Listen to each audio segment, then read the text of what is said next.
कृष्णा येताना कसं करायला आता पलायचा कुठून? त्या तर समोरच्या दारातून येतील. म्हटले आता पुन्हा मंत्र मारूया. सगळ्यांनी डोळे मिटा. इंडिया सांगतो तो कसा मंत्र म्हणतो त्याच बघून दे मला. पण त्याने काय केला? सगळ्यांनी डोळे मिटले. मी पेंड्याने 800 डोळे मिटले. त्या हाताच्या बोटाच्या फटीतून बघितला. याने सांगा ओम भट स्वाहा स्वाहा बरोबर सगळे बाहेर. गोपाल मध्येच पेंड्या अडकला ना भिंतीच्या आत. इकडे पाय आणि तिकडे डोका आणि ह्यांचा मोर्चा आला गवळींचा घरामध्ये. भेटला चोर म्हणून त्याने असा फरफटला ना असा मारला दांडका झाली पेंड्याला. अरे कितना थोडले थोड फार मला मारला यांनी मारला. आता पाठीचा कणापिन मोडला. आता काय करू? म्हटले तुला कोणी फटीतले बघायला सांगितलं? म्हटले आता पुन्हा एक काम कर, डोळे बंद कर, माझ्यावर विश्वास ठेव. मग त्याच्यातून गोपालांच्या त्या पेंड्याची सुटका केली. पाहते गवळणे कवती पालते दुधाणे म्हणते नंदाची या पोरे माझी चोरी केली खरे. मग त्यांनी बघितले सगळी दुधानी उलटी झालेले फोडलेले मडके, सगळ्या दह्या दुधाचा नासाडी केलेले. गवळणींना राग आला आणि सगळ्या गवळणींचा मोर्चा नंदाच्या अंगणामध्ये.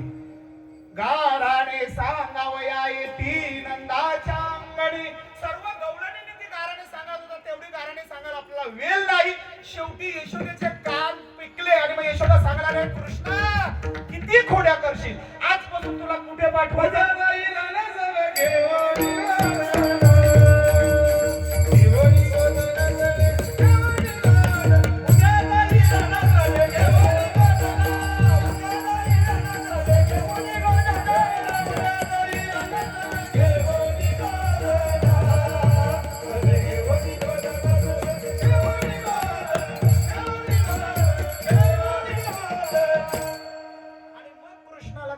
शाळेमध्ये पाठवलं.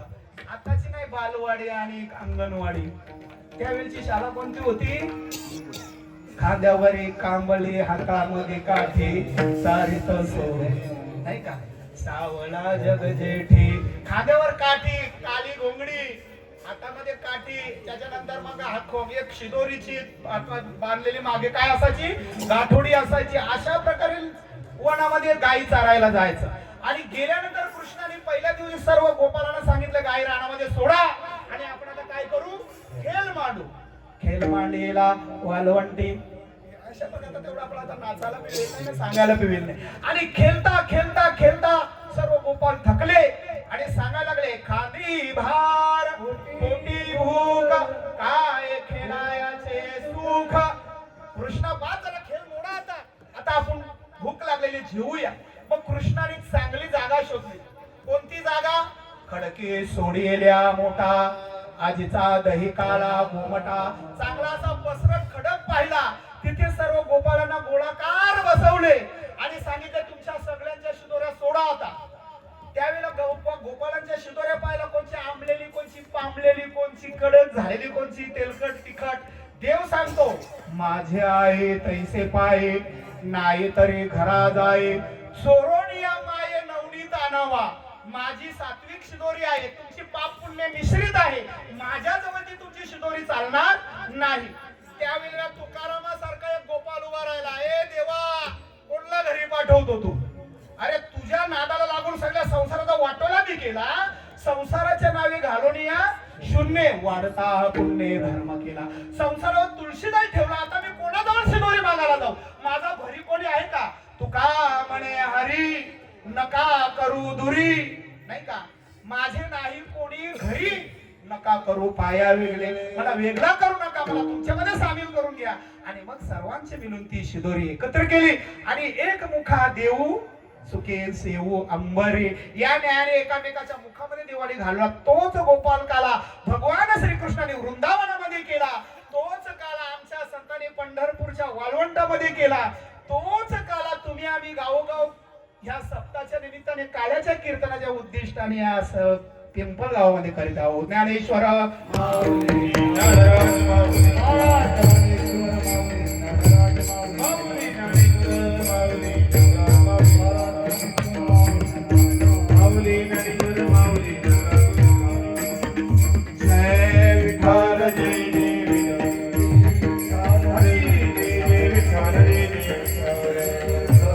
हरे जय जय जय विठ्ठल जय जय विठ्ठल शिंदे राम विजय देव गोदी गमाते देव देव मारे होई करे मुख पतवती वादी गारा रे होई जगो पर तुम्ही मारे होई करे मुख पतवती तुका म्हणे आचे तुका अनेक रवले देव तुम्ही मारे होई करे मुख पतवती पंढरीला कृष्ण म्हणी अवघाजनी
अनेक तुझे ज्ञानदेव